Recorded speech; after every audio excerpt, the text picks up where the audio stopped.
भाग्य बड़ा या कर्म। गीता में कहा गया है कि कर्म हमेशा भाग्य से बड़ा होता है। एक कर्म ही है जो हमारे वश में होता है।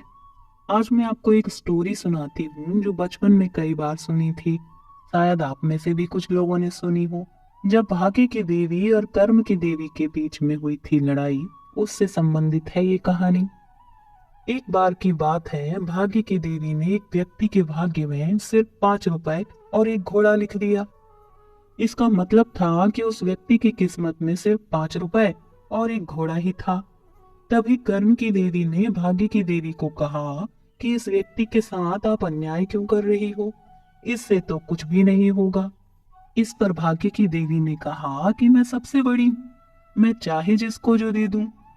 कर्म की देवी के बार बार कहने पर भी कोई फायदा नहीं हुआ। अब वही व्यक्ति जिसके भाग्य में 5 रुपए और घोड़ा था, दिन भर मेहनत करता और उसकी कमाई होती सिर्फ 5 रुपए।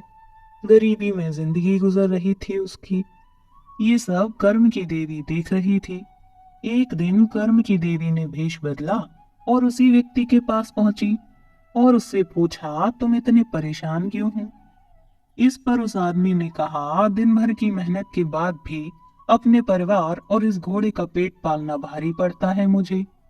इस पर देवी ने कहा, तुम ये घोड़ा बेच क्यों नहीं देते, और जो तुम्हारे पास 5 रुपए हैं उन्हें भी खर्च कर दो, जो होगा देखा जाएगा। ये बात उस आदमी के दिमाग में लग गई। उसने घोड़ा बेच दिया और 5 रुपए भी खर्च कर दिए, जबकि उसके प्रारब्ध में तो था कि 5 रुपए और घोड़ा उसके पास रहेगा।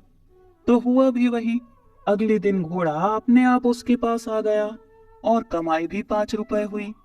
वही कार्य उस व्यक्ति ने दोबारा दोहराया और नसीब के अनुसार वही हुआ जो होना था।